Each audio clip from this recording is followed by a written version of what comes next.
ٹوٹے ہوئے دل سے نکلی ہوئی دعا کا مقام بہت بڑا ہے۔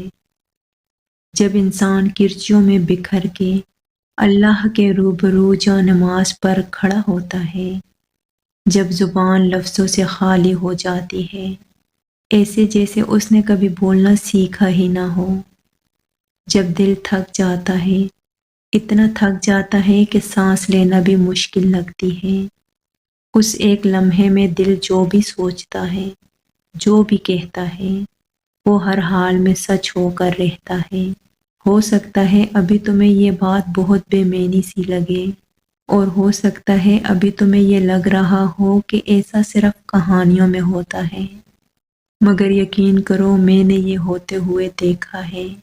میں اور آپ ایک معجزہ ہی تو ہیں، پھر کیسے اس کی قدرتوں کا انکار کر سکتے ہیں، جو مٹی سے پتلا بنا کر ایک اشارے سے اس میں جان پھونک کر اسے جیتا جاگتا انسان بنا سکتا ہے۔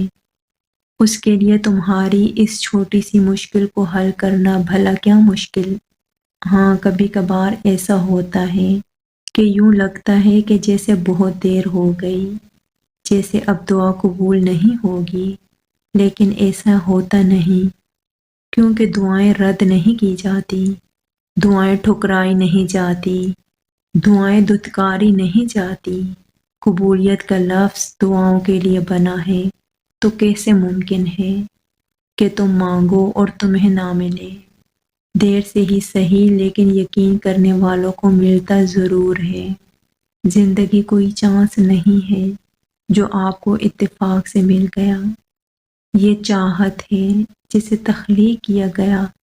آپ رب کی چاہت ہیں۔ اپنی زندگی کو نا امیدی، مایوسی کے ہاتھوں برباد نہ کریں، خود کو بدلنے کی کوشش کریں۔ اگر آپ نے ایک لمحے کی مردہ دلی کو زندہ دلی میں بدل دیا تو آپ کی فتح ہے۔ جیت آپ کی ہونی چاہیے، مایوسی کی نہیں۔ زندگی بڑی یا چھوٹی نہیں ہوتی، یہ ماضی اور حال بھی نہیں ہوتی، یہ کن ہے اور فیکون کی صورت میں ہم میں دھڑک رہی ہے۔ زندگی میں کوئی کام کرے یا نہ کرے، لیکن زندگی کو بیکار اور فضول سمجھنے کا کام کبھی نہ کریں۔ خوشی کو کسی بھی چیز سے منسلک نہ کریں، خوشی کو اندر سے محسوس کریں۔ خوشی پیسے میں، کامیابی میں نہیں ملے گی، ورنہ دولت مند لوگ سب سے زیادہ خوش باش ہوتے۔ زندگی میں مشکلوں کو موت سے تعبیر نہ کریں، ورنہ تکلیف میں مبتلا بچے کبھی نہ مسکراتے۔ دکھ اور تکلیف کو مایوسی کی دوا نہ دیں، بلکہ اسے اللہ کے قرب کی نشانی سمجھیں۔ دنیا میں گھومیں پھریں، ورنہ ان لوگوں کو دیکھیں جو آپ کے آس پاس ہیں۔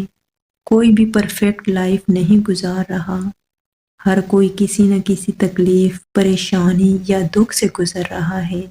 سقراط کا کہنا ہے کہ اگر سب انسانوں کی بدقسمتی کا ایک جگہ ڈھیر لگا دیا جائے، تب بھی ہر انسان اپنی اپنی بدقسمتی ہی واپس لینا چاہے گا، کیونکہ یہی حقیقت ہے۔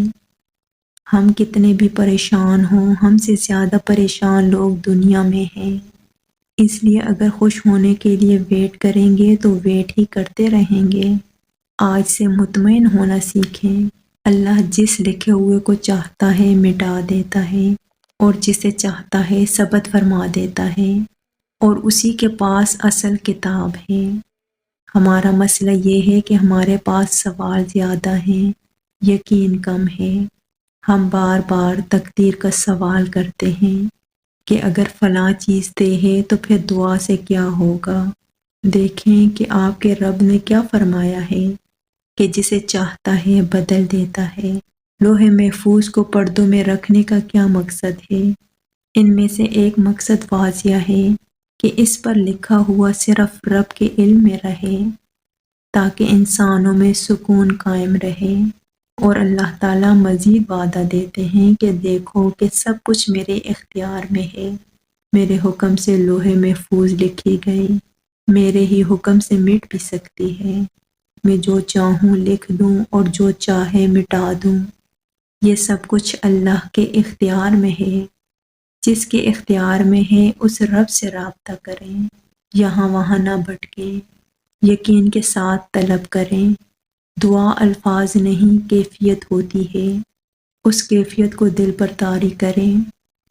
دعا کا مانگنا ہی قبولیت ہے، یعنی اس کے مانگنے کا انداز، اس کے اندر موجود یقین، اس کا احساس ہی قبولیت ہے۔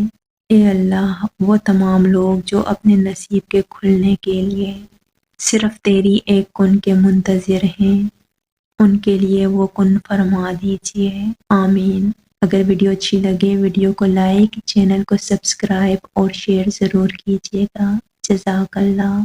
اللہ تعالی ہم سب کا حامی و ناصر ہو۔ آمین۔